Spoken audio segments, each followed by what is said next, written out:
하지만 우리 요즘은 강사로 나오신 김혜숙 선교사님의 간증의 일부입니다. 불을 켜줄까요?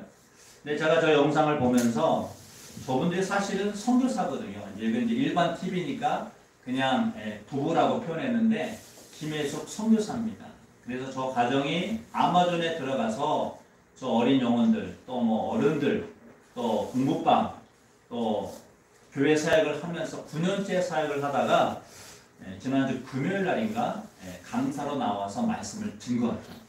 제가 들으면서 저분들이 아마존 선교사로 가게 된 것은 결국 하나님의 축복 속으로 들어갔다는 거예요. 우리가 선교사 그러면 야 힘들 거다. 참 얼마나 어려울까? 얼마나 고통스러울까? 얼마나 어려운 환경 속에 살까? 우리가 볼 땐 그렇지 않습니다. 근데 저 삶에 보니까 저 선교사님 또 자녀들 아이들 보니까 어떻습니까? 굉장히 밝지 않아요? 선교라는 자체가 물론 쉽진 않겠죠. 그러나 저 선교사, 저 부부의 모습을 통해서 저들이 진짜 발견한 것은 축복이라는 거죠. 아마존에 갔지만 삶의 환경이 어렵고 힘들지만 진짜 축복, 진짜 은혜를 발견하면 그곳이 바로 하나님이 함께하는 축복된 장소라는 것을 선교사님이 간증하시더라고요. 여러분, 우리가 진짜 복을 누린다는 것은 결국 축복 안에 들어가는 것입니다. 오늘 이번 주간의 말씀은 그겁니다. 우리가 하나님의 말씀을 듣고 궁극적으로 얻는 것은 뭐냐? 한번 따라해볼까요? 축복으로 들어가자. 그게 우리의 목적이에요. 여러분의 지금까지 예배와 신앙과 삶의 모든 과정들은 결국 무엇을 얻기 위한 과정이었습니까? 축복이었다는 거예요. 여러분, 사람들은 다 복받기 원합니다. 아무리 약한 사람도 지금 당장 죽어가는 사람도 복받기를 원합니다. 복된 삶을 살기 원합니다. 여러분도 그러시죠? 아멘이십니까? 저도 마찬가지입니다. 그러면 복을 알아야 축복을 누릴 거 아닙니까? 무엇이 복인지를 알아야, 무엇이 저주인지를 알아야 구별할 수 있어야 복을 누릴 거 아닙니까? 오늘 저와 여러분이 축복 속으로 들어가기를 주 이름으로 축복합니다. 우리가 약속의 땅에 들어간다는 것. 우리가 신명기 이 마지막 내용은 결국 약속의 땅에 들어가기까지의 내용이에요. 어떻게 보면 약속의 땅 그 문턱에서 요단강을 넘으면 바로 약속의 땅이잖아요. 우리가 하나님 나라를 간다는 건 뭡니까? 하나님의 약속을 성취하는 겁니다. 하나님의 약속은 언제 성취됩니까? 오늘 말씀 본문에 보면 네가 그 땅에 들어가는 그 순간이 바로 하나님의 약속이 성취되는 거예요. 오늘 본문의 말씀 26장 1절에서는 하나님이 우리를 향해서 들어간다고 말씀하십니다. 우리 26장 1절 먼저 한번 읽어봅시다. 26장 1절 시작. 내 하나님 여호와께서 내게 기업으로 주어 차지하게 하실 땅에 들어가서 거기서 거주할 때 아멘. 한번 따라해볼까요? 들어가서 그거를 히브리어로 킷타보라고 합니다. 우리 앞에 한번 제목을 같이 한번 다시 볼까요? 축복으로 들어가자. 이거를 들어가자라는 말을 킷타보라고 합니다. 하나님은 우리가 들어가야 된다는 거예요. 어디로요? 축복으로. 약속의 땅은 결국 축복입니다. 거기는 가장 완전한 하나님의 통치와 나라와 다스림이 있고 저주는 있을까요? 없을까요? 슬픔은 있을까요? 없을까요? 눈물과 고통과 죽음, 아픔은 있을까요? 없을까요? 요한계시록에 가보시면 하나도 없다라고 말씀합니다. 이거를 하나로 모아서 우리는 축복이라고 하는 거예요. 여러분, 축복에 들어가시기를 주의 이름으로 축복합니다. 그러면 하나님은 어떤 자들에게 그 땅을 들어가게 하시느냐? 누가 약속의 땅에 축복을 누릴 수 있느냐? 오늘 본문의 말씀 1절에 보면 정확하게 나와 있어요. 오늘 본문의 말씀 1절, 28장 1절을 같이 읽어봅시다. 시작. 네가 네 하나님 여호와의 말씀을 삼가 듣고 내가 오늘 내게 명령하는 그의 모든 명령을 지켜 행하면 네 하나님 여호와께서 너를 세계 모든 민족 위에 뛰어나게 하실 것이라. 아멘. 저 구절이 사실은 우리 신학교 학생들의 암송 구절이에요. 저거 시험에 100% 나옵니다. 왜? 너무 중요해서. 매년 신학교 시험에 저거 암송 구절 써야 돼요. 여러분, 저게 왜 이렇게 중요할까요? 중요한 이유는 우리가 궁극적으로 가야 될 목적지를 말씀해 주고 있습니다. 우리의 목적지는 어디죠? 하나님께서 우리에게 주시겠다고 약속하신 축복의 땅, 거기가 가나안 땅이지만 사실은 축복이 있는 곳을 약속이라고 하는 거예요. 거기에 들어가는 것, 이게 바로 하나님이 우리에게 주시고 싶은 가장 큰 축복인 줄 믿습니다. 우리가 천국에 들어간다는 것은 뭡니까? 축복을 누린다는 거예요. 그러니까 여러분들이 이거는 좀 생각을 좀 바꾸셔야 돼요. 우리가 이 땅에서 축복을 누리기를 원한다면 사실은 힘들 수 있습니다. 무슨 말이냐면 하나님이 우리를 복 안 주신다는 게 아니라 진짜 복은 어디서 누리느냐? 하나님이 주시는 약속의 땅에서 누리는 겁니다. 여기서 뭐 하는 거냐? 그 약속의 땅에 가서 누리기 위하여 계속 누림의 삶을 반복하는 거예요. 훈련하는 겁니다. 연단하는 겁니다. 쉽게 예를 들면 우리 청년들이 이제 군대를 가지 않습니까? 군대 가면 바로 배치를 받고 전투에 임하나요? 아니면 훈련소를 거치나요? 우리 오집사님 군대 장교 생활 하시는데 훈련소를 거쳐요? 바로 배치를 받아요? 훈련소를 거쳐야 돼요. 왜? 그 훈련소 안 거치면 반드시 사고가 터집니다. 큰일 납니다. 총조다가는 큰일 나요. 근데 우리는 마치 이 땅에서 하나님 나라를 다 이루고 누리고 살아가겠다는 마음이 있다 보니까 왜 복이 안 오지? 왜 축복을 나에게 안 주시지? 여러분 여기는 죄송하지만 축복을 누리러 가기 위한 훈련소라고 합니다. 가는 과정이라는 것입니다. 진짜 축복은 어디서 누리신다고요? 약속의 땅, 하나님의 땅, 하나님의 나라에서 누리는 겁니다. 누리기 위해서 우리가 지금 가고 있는 거예요. 그러니까 잠깐의 지금 내가 축복으로 복을 누리지 못한다 할지라도 하나님 나에게 주시는 그 복을 내가 향해서 가고 있다고 믿음으로 갖고 있으면 반드시 하나님이 축복을 우리에게 누리고 즐기고 그것을 평생 얻게 할 줄로 믿습니다. 이 믿음을 가지시라는 거예요. 중요한 것은 네가 들어가서 그 다음에 해야 될 게 뭐냐? 하나님의 말씀을 지켜 행하라는 거예요. 제가 중간에 빨갛게 쓴 단어가 지켜 행하면 이 말은요 결국 행동으로 따라오라는 겁니다. 여러분 하나님이 우리에게 제일 중요하게 말씀하시는 건 두 가지입니다. 하나는 믿음을 갖는 거예요. 또 하나는 그 믿음의 삶을 살아가는 거예요. 이거를 우리는 순종이라고 합니다. 그래서 믿음과 순종이 같이 하나로 나타나는 것, 이거를 행하면 이라는 말을 표현하는 거예요. 행동이라는 말은 우리가 몸을 움직여서 행하라는 말이기도 하지만 원래의 의미는요. 여러분 마음속에서 하나님이 주는 그 말씀을 받고 내가 지금까지 살아왔던 것을 바꾸는 것, 변화시키는 것, 이거를 행함이라고 하는 겁니다. 어떤 사람이 선을 열심히 했어요. 기부도 하고 약한 자를 도와주기도 하고 가서 몸으로 헌신하기도 하고 행함입니까? 안 행함입니까? 행함이죠. 그건 우리가 볼 때 행함이에요. 근데 하나님 그걸 행함이라고 하지 않습니다. 왜? 진짜 행함은 뭐냐? 그 사람의 본성, 그 사람의 마음, 그 사람이 갖고 있는 옛 자아, 우리가 이기심이라고 하잖아요. 이것이 완전히 변화되어서 바뀐 상태를 그거를 행함이라고 하는 겁니다. 반드시 회개가 있어야지 행함이라는 겁니다. 행함이 없다면, 회개가 없다면 아무리 우리가 이 땅에서 선을 하고 좋은 일을 하고 사람들에게 인정을 받는다 할지라도 하나님은 한 번도 너는 행하지 않았다라고 말씀하십니다. 오늘 저와 여러분이 하나님의 삶을 행하시길 축복합니다. 하나님의 삶을 마음으로 회개하고 변화되어서 결단한 삶을 살아가시기를 주 이름으로 축복합니다. 그러기 위해서 반드시 우리가 먼저 회개가 필요하다. 아까 제가 잠깐 보여드렸던 저 김혜숙 선교사님이 사실은 선교사가 되기 전까지 아마존 강에, 브라질 아마존 강에 전까지 자기를 이렇게 표현하더라고요. 자기는 불평대학 원망학과를 나왔습니다. 그러더라고요. 늘 불평과 원망을 입에 달았다는 거예요. 남편을 만나기 전에도 원망과 불평으로, 만난 후에도 원망과 불평으로, 자녀를 낳는데도 원망과 불평으로, 직장을 얻고 사역을 하는데도 원망과 불평으로. 왜 그런가 봤더니 자기 안에 회개의 삶이 없었다는 거죠. 제가 오늘 주보에 그 김혜숙 선교사의 간증을 잠깐 써놨습니다. 한번 읽어보십시오. 잠깐이면 끝나고.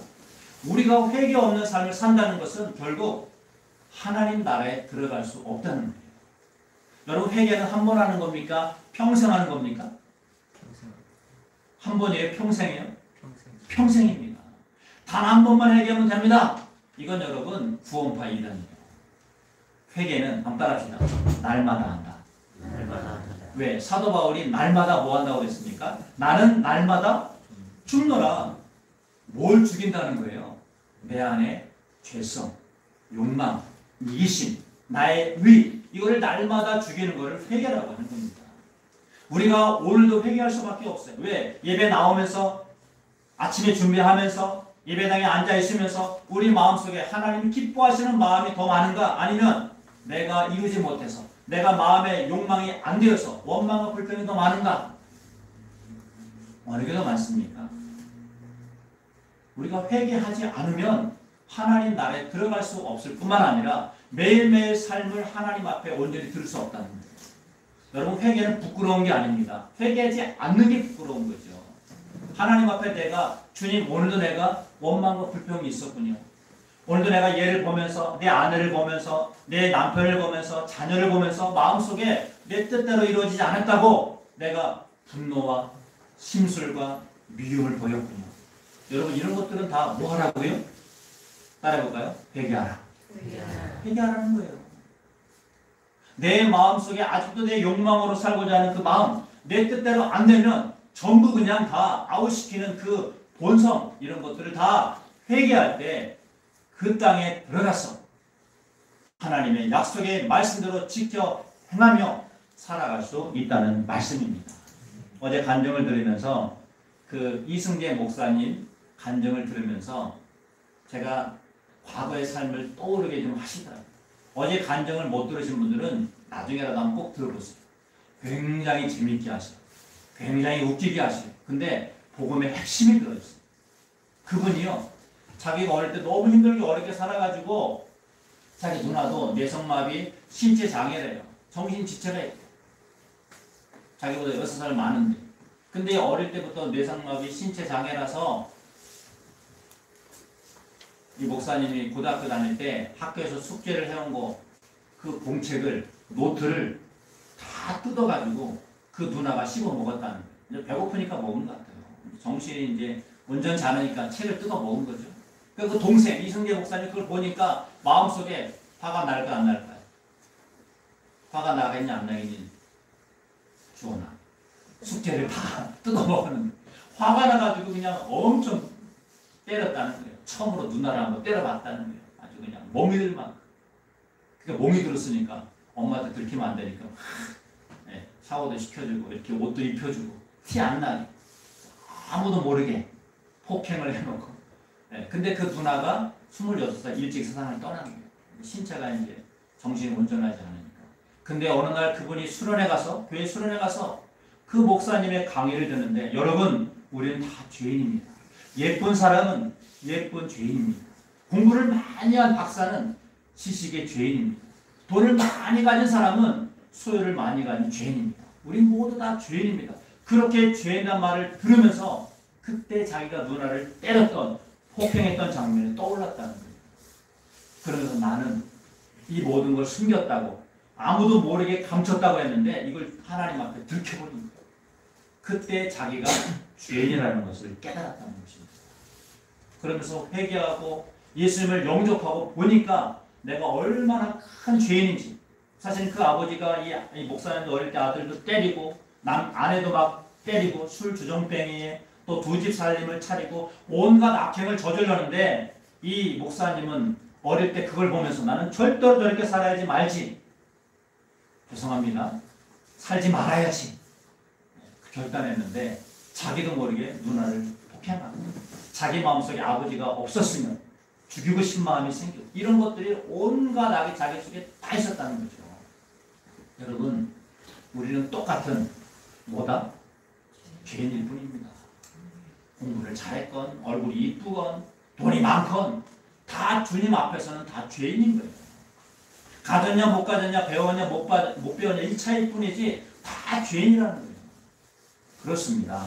우리가 진짜 하나님의 말씀으로 하나님의 약속의 땅에 들어가려면 먼저 회개의 삶이 있어야 된다. 그거를 우리는 한번 따라해볼까요? 행함이다. 이걸 행함이라고 하는 거예요.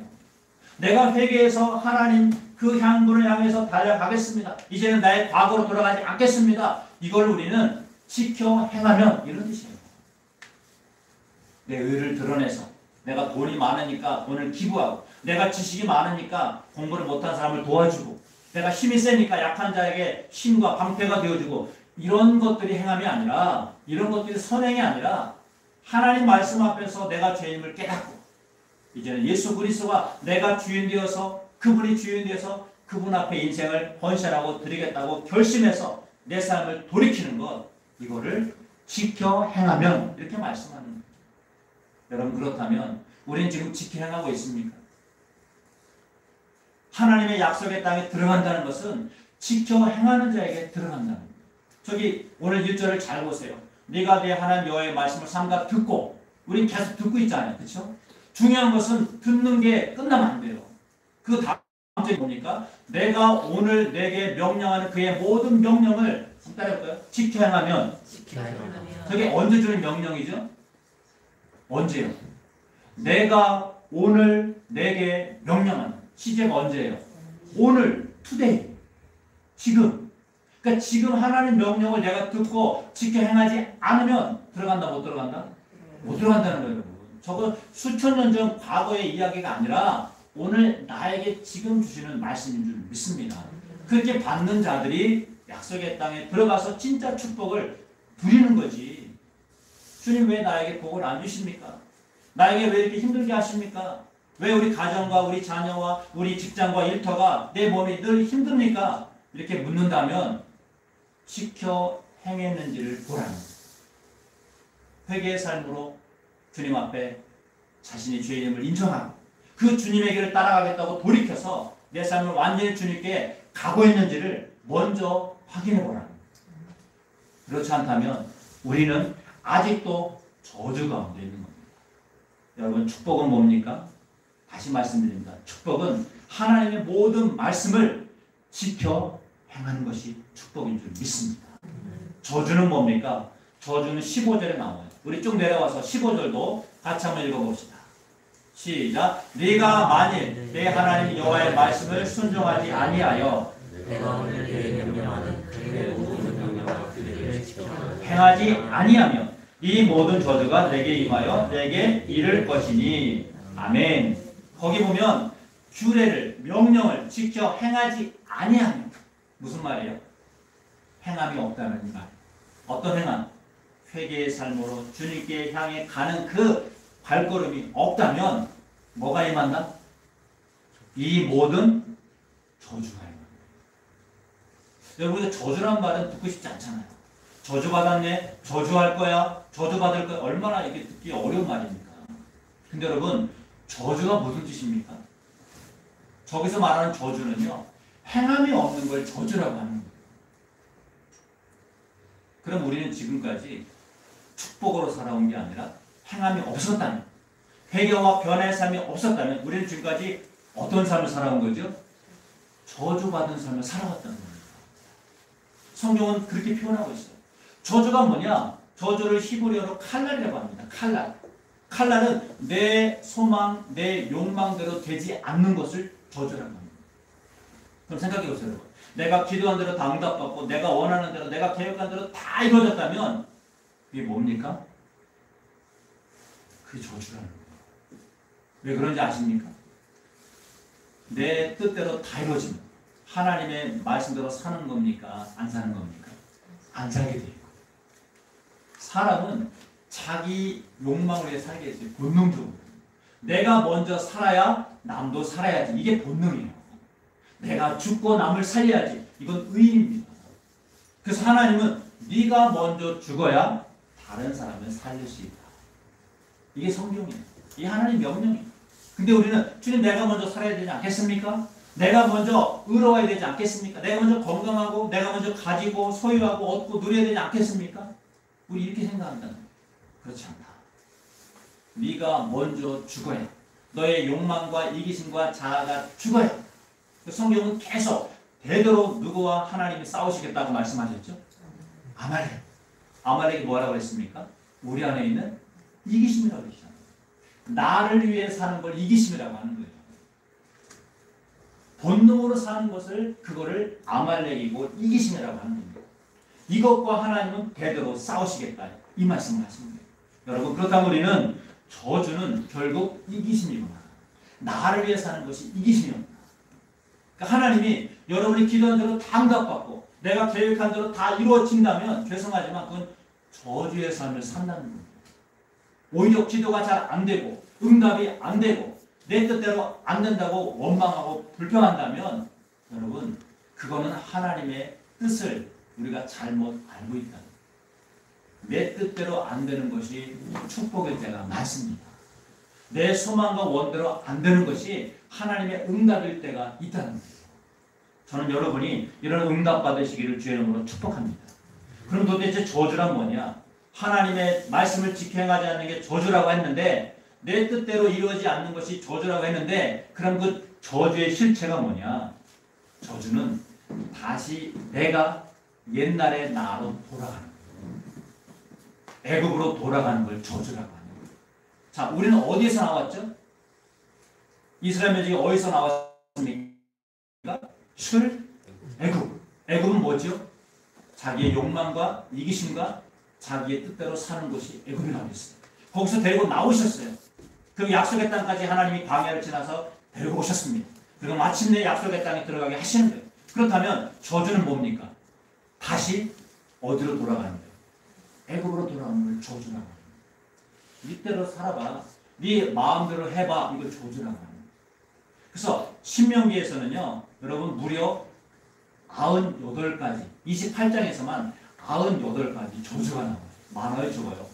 엄청 많죠. 그 중에 마지막 저주가 68절에 우리 68절을 같이 한번 읽어봅시다. 28장 68절. 좀 길지만 읽어봅시다. 시작. 여호와께서 너를 배에 싣고 전에 내게 말씀하여 이르시기를 네가 다시는 그 길을 보지 아니하리라 하시던 그 길로 너를 애굽으로 끌어가실 것이라. 거기서 너희가 너희 몸을 저들에게 남겨 종으로 팔려니까 너희를 살펴다 잡으리라. 여러분 저주가 뭐라고요? 다시 애굽으로 돌아가는 거예요. 이게 저주입니다. 내가 옛날에 좋았어. 옛날에 그래도 내 마음대로 할 때가 좋았어. 지금 예배하고 기도하고 말씀 듣고 거룩하게 살아간다고 나 이거 다 필요 없어. 이걸 뭐라고 한다고요? 이걸 저주라고 하는 겁니다. 그래서 배에 싣고 다시 애굽으로 돌려 보내겠다. 이게 가장 무서운 저주예요. 근데 왜 배에 싣고 갈까요? 배라는 말은 여러분 자기를 완성한다 이런 뜻입니다. 배는요 마음대로 가는 거예요. 선장이 없으면 배가 어디로 갈까요? 흘러가는 대로 가는 거예요. 바람이 부는 거예요. 그거를 저주라고 하는 거예요. 내 뜻을, 내 욕망을, 내 인생을 완성하면 그게 바로 저주라는 것입니다. 여러분 삶에 이러한 저주가 사라지기를 주의 이름으로 축복합니다. 그래서 축복을 이루려면 반드시 저주의 삶을 여러분들이 싸우시고 과거로 애굽으로 나의 이기심으로 옛 자아로 돌아가려고 하는 그 마음이 나올 때마다 어떻게 하라고요? 싸워야 됩니다. 이건 훈련입니다. 전쟁이 났습니다. 그러면 싸워야 돼요? 도망가야 돼요? 도망가면 지든지 죽는 거예요. 어쨌든 싸워서 지켜내야 되는 겁니다. 여러분에게 영적 전쟁은 뭐죠? 우리의 대적은 누구죠? 우리의 대적은 우리 안에 있는 아말렉 뭐라고요? 이기심이라고 했죠. 이 자. 여러분 이게 얼마나 강력한지 여러분 아십니까? 내가 오늘 싸워서 이긴 것 같은데 또 잠시 있으면 또 우리 안에 이기심이 올라오는 거예요. 시기와 질투와 미움이 올라와서 나도 모르게 나를 지키려고 나 좀 살아보려고 가족이든 자식이든 부모든 친구든 동료든 마음에 안 들면 어떻게 합니까? 아웃시켜버리잖아요. 이게 우리가 평생 지금 싸우는 과정이에요. 그러니까 우리의 영적 전쟁, 하나님 나라에 가는 길은 주님 오실 때까지는 계속 가는 겁니다. 죄송하지만 여기서 누리고 완성하려고 그러면 우리 님이 사단에게 속는 거예요. 제가 전에 근육통에 걸려서 일주일 동안 진짜 집에서만 왔다 갔다 한 적이 있었어요. 제가 부목사 할 때인데 서울에서 근육통에 걸렸어요. 근데 왜 걸렸냐면 여러분 좀 부끄러운 얘기지만 제가 수영장 가서 수영을 좀 잘해보려고. 허집사님 수영 잘하시거든요. 수영 멋있게 하고 버터플라이 있잖아요. 나비처럼. 그거 좀 해보려고 가서 저 버터플라이 좀 배러 왔습니다 했더니 버터플라이요? 그거 한 번에 안 되는 거예요. 그럼 뭐부터 해야 돼요? 이거 난간 붙잡고 다리 쭉 펴고 물장구 치라는 거예요. 처음 하면 그거 시키더라고요. 허집사님 그렇죠. 그 딱 붙잡고 물장구 치는 거. 얼마나 해야 돼요? 한 10분만 하시더라고요. 제가 이제 버터플라이 하려고 10분이 아니라 2시간 했어요. 계속 다리가 엄청 아프더라고요. 그 집에 왔어요. 집에 왔는데 이상하게 다리가 막 아프더라고요. 그 다음날 근육통에 걸려버린 거예요. 그래가지고 병원에 갔더니 이거는 뭐 어떻게 할 수 없다고. 그냥 뭐 이렇게 허리에 이렇게 뭐 보호대, 지지대 하고 그리고 약 주더라고요. 일주일 동안 제가 기어다녔습니다. 왜 그랬을까요? 버터플라이 해보려고. 멋있는 거 있잖아요. 버터플라이. 근데 여러분 버터플라이가 한 번에 되는 거예요? 아니면 많은 노력과 연습과 훈련을 해야 되는 겁니까?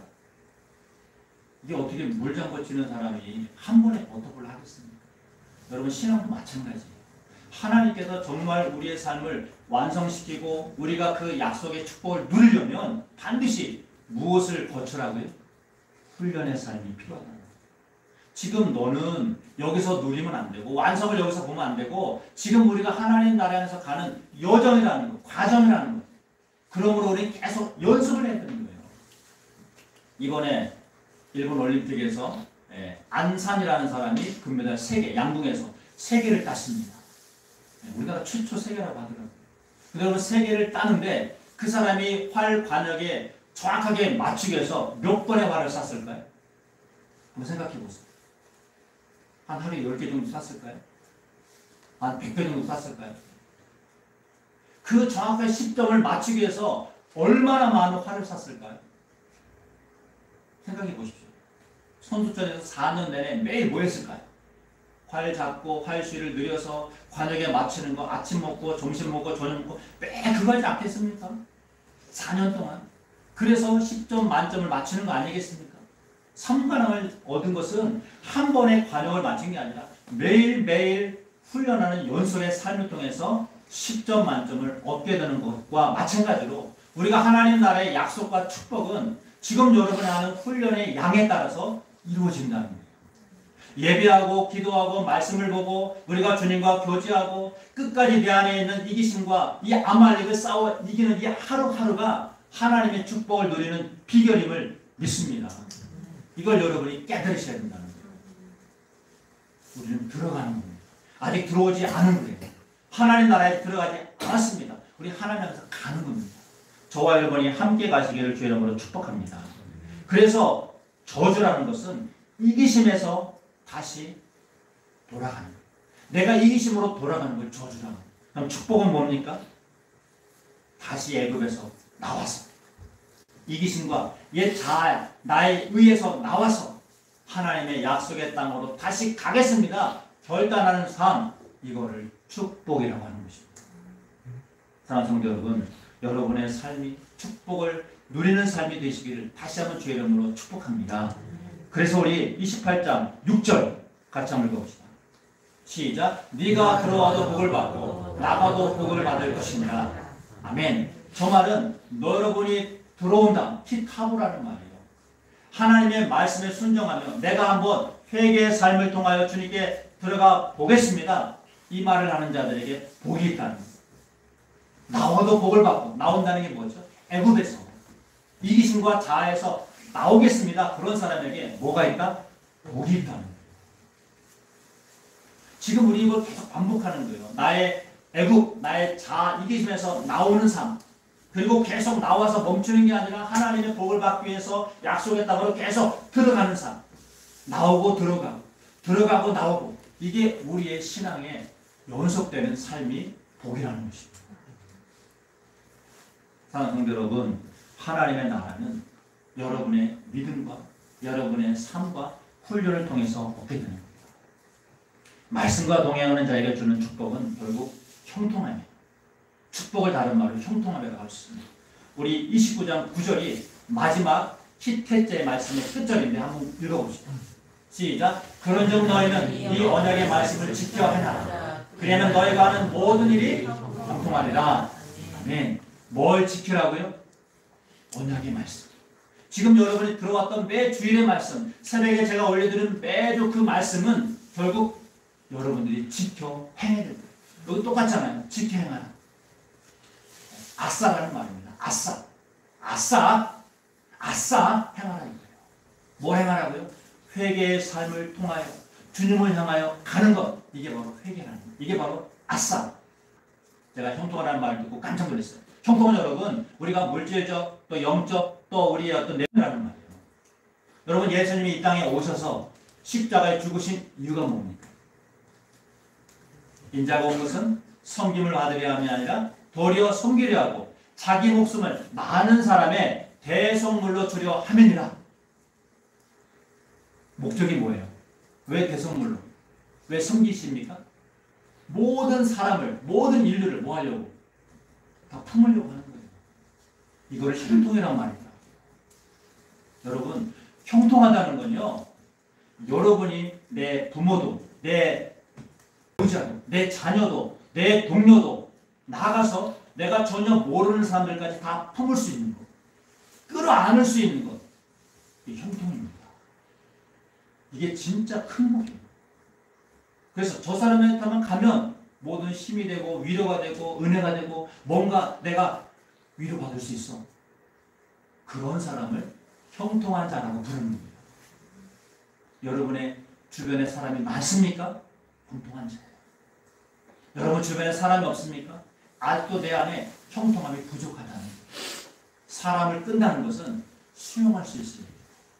저 사람이 어떤 잘못 허물이다 할지라도, 저 사람이 나와 성격이 안 맞는다 할지라도, 내 마음에 안 든다 할지라도 내가 품을 수 있어야, 내가 받아들일 수 있어야 그거를 모든 일이 형통하리라 이렇게 말씀합니다.